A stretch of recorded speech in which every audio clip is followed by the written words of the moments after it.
Many years ago I had a very strange occurrence that I will never forget. I hope never to be in any kind of situation like this again. When I was younger, around 18 or so, I lived up the street from an old cemetery. I would sometimes go hang out with a friend at that cemetery and I never had an issue with it. There were woods behind the cemetery that stretched for a few miles. The path would split and go either deeper into the woods or up and to a street a few miles from where I lived. I decided to visit these woods at around 2 a.m. I had done this before and had zero fear about doing it. It did not bother me to be out at the cemetery at that hour. I left my house, took a shortcut, and soon was in the woods a little ways from the cemetery. For some odd reason, I decided to start a campfire and started it in the middle of the trail. The trail was big enough for a car or truck to drive through. I dug a small hole, threw in some twigs and dried leaves. Started the fire. No big deal. It was only a few moments later I had a wave of terror wash over me. It's hard to explain how truly surreal the feeling was. I somewhat heard the sounds of leaves being crushed by a footstep. But, this sound was very faint. It was also coming right toward me.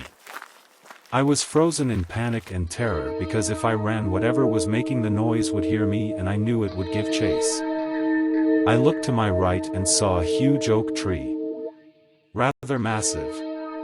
Almost the same time I saw this tree, I heard a voice in my head. "Go now. Hide." I pushed the dirt into the small hole to put out the fire and then went behind the tree. I was opposite the path the footsteps were coming from. I was worried that once they passed the tree they would see me behind the tree. In almost perfect response to my fear, I again heard the voice in my head tell me, "You will move when I tell you to move." So, I stood behind the oak tree and waited. I then heard the footsteps come even closer as I knew whatever or whoever had finally arrived. They walked forward and I felt their presence as I was still bathed in dread. But, I was also curious. What was this thing I was hiding from? Could I maybe take a look at it? Just peek. Almost as quickly as I got the thought out of my head to peek, the voice in my head was very loud and firm. "Do not look." So, I closed my eyes and concentrated. I blocked out the sound of the footsteps and waited for this voice to guide me. It wasn't soon after I was commanded. "Move." I stepped over a step. I made no noise. A second or so later again I was told. "Move." I stepped another step over as the tree hid me from this night terror. 2 more times the voice commanded I move until I was hidden on the opposite side of the tree while the footsteps continued into the darkness toward the way I had walked to get to that point. I continued to wait until I could not hear the footsteps anymore. I followed the path in the opposite direction until it opened up to the street. There was a main highway that connected here and would take me back to my house. After another 20 minutes, I was home. I have never returned to those woods since that incident. I drove by the graveyard and there are gates and no trespassing on the old entrance to those paths. I have absolute faith that the voice I heard in my head that night was God. I don't know what I was saved from that night. I don't go out walking around at 2 a.m. either. Before we move to the next story, please subscribe, like, comment, and share. As I drove down the deserted road, a familiar shortcut to get home from town, I couldn't help but notice how quiet it was.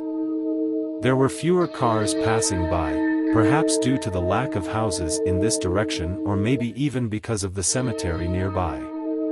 Despite this, I always enjoyed passing by the cemetery. It had a certain character that the newer ones lacked, with unique graves and statues of angels guarding them. 2 mausoleums, one near the front gate and the other at the far corner, added to the eerie charm of the place. It was during one of my glances at the graveyard that I lost control of the car. Whether it was a slick patch of mud, oil on the road, or simply the heavy rain, I couldn't tell. But I felt the steering wheel slip from my grasp, and the car spun out of control. As my car spun out of control, I tried to regain control, but it was no use. The car slammed into a tree, and I was thrown forward, hitting my head on the steering wheel. I was dazed for a moment, but when I opened my eyes, I realized that I was in trouble. The car was badly damaged, and I was stuck inside. I tried to open the door, but it was jammed shut. I looked around for my phone but couldn't find it. I was completely alone, stranded in the middle of a graveyard, with no way to call for help. I started to panic, and that's when I saw something move out of the corner of my eye. I turned my head to look, but there was nothing there.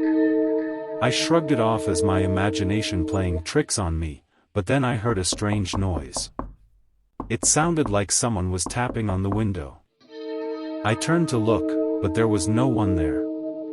I started to feel uneasy, and the tapping continued. I tried to ignore it, but it was getting louder and more insistent.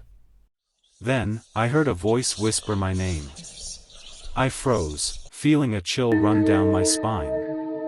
I was alone, stranded in the middle of a graveyard, but there was someone calling my name.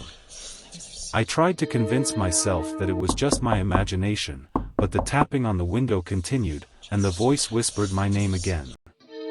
I knew then that something was wrong, and I tried to get out of the car again. But the door wouldn't budge. I was trapped, with no way out. As I sat there, feeling helpless and alone, I suddenly remembered something my grandfather had told me when I was a child. He had always believed in the supernatural and had warned me about the dangers of wandering around graveyards at night. According to him, spirits and ghosts were said to wander around graveyards at night, looking for someone to possess or haunt.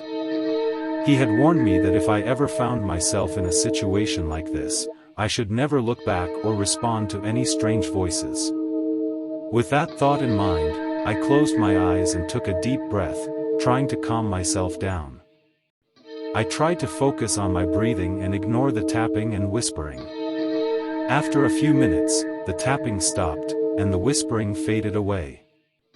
I opened my eyes and looked around.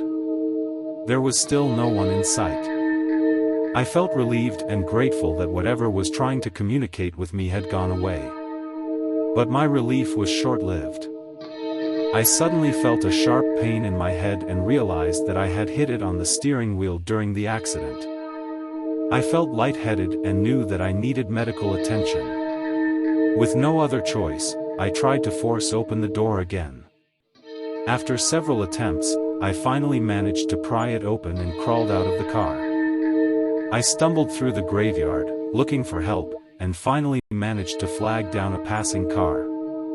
As the driver called for an ambulance, I looked back at my car, half expecting to see something standing there. But there was nothing. Just the empty graveyard, silent and still in the darkness. The event I am about to tell you about is really creepy, so it's not for the faint of heart. Back in November 2012, my sister had come up from Texas to spend a few days with me. We were really close at that time. It was the week of Thanksgiving. My mom, sister, and I went out for supper and we were having a great time at the Chinese restaurant. We were laughing and carrying on, having a good old time, taking pictures, and joking around with the staff. After we were finished eating, we decided to visit Park Hill Cemetery. We have family members buried there. As I am driving to the cemetery, we were still having a great time catching up. It was 4:30 in the afternoon, so it was still light out. We parked in front of where my great-aunt and great-grandmother are buried. They are buried next to each other. We go over to the graves and we're standing there reminiscing on all of the times we spent together with our deceased loved ones. Well, I noticed on the right side of my great-grandmother's grave, the grave next to it had been dug up recently and the headstone had been removed. Suddenly, I got the creepiest feeling that we were being watched because my skin felt like it was crawling off my body. The hair on the back of my neck was raised and I had goosebumps. I started sweating and was feeling dizzy like I was going to pass out. Then out of nowhere, I heard an ungodly, unhuman voice, but it was more like a high-pitched wail. I never heard anything like it. My sister turned to me and asked, "Did you hear that?" I said, "Yeah, I did. What the hell was that?" She looked just as scared as I did because we both knew that wasn't human. Also, there was nobody else in the cemetery beside the three of us. We looked over at our mom and she was like in LA land, sorry, no reference to the movie, and obviously didn't hear it. As a matter of fact, she was talking to herself and didn't hear us asking if she heard anything at all. Out of the blue, I had this sickening feeling come over my body. I literally was sick to my stomach, extremely dizzy, and could barely see, let alone walk. At that point, it seemed like a huge black shadow overpowered the sun and I felt it to the very depths of my soul. I told my sister, "I gotta leave now, I can't stomach this." I was fighting my way back to the car because it felt like an invisible force had invaded my body and prevented me from leaving the cemetery. I started to panic because I knew it was a supernatural force that was holding me against my will. I told my sister that I couldn't move my legs and I needed her help. It took me over 5 minutes to get back to my car from where we were at. It was literally a 15-second walk from the car to the grave. Did I mention their graves are right next to a mausoleum? When I finally made it back to my car, I had very little energy left in my body. My sister had to drive because I was physically and mentally exhausted at this point. It wasn't until we left the cemetery that I started to feel slightly better. We got back to my house and I was able to walk on my own. Later on that night, I ended up getting really sick and totally drained of energy. It wasn't cold in my house, but I was freezing. I had on my thickest pajamas, my robe, and 2 pairs of socks. I was also covered up with a blanket and I was still freezing.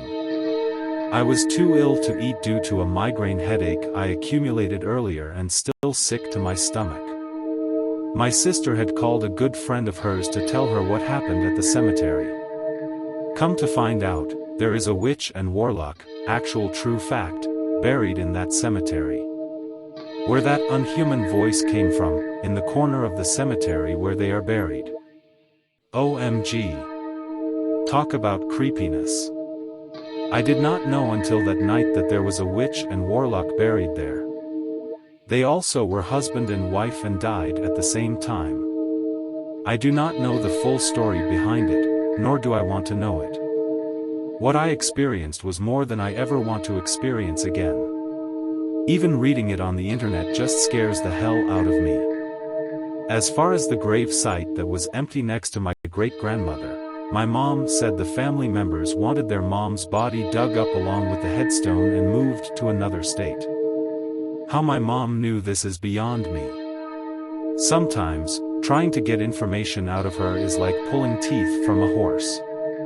It took me 3 days to fully recover from that incident. For the next 6 months, I felt that dark presence at my house. If you were to walk on my property at night, you better have a flashlight. It is as dark as midnight on the one side of my property that faces the wooded area. I have mercury vapor lights on the other side that lights up my driveway, garage, and machine shed. I have experienced ghosts before, but nothing like this, and certainly not to the point that I was rendered incapacitated. I went back to that cemetery last summer to the same spot and I didn't feel any dark, sinister forces. What I concluded was, my sister had brought the dark evil forces with her. I didn't have anything like that around me until she came up for a visit. Funny thing is, it only affected me, not my mom or my sister.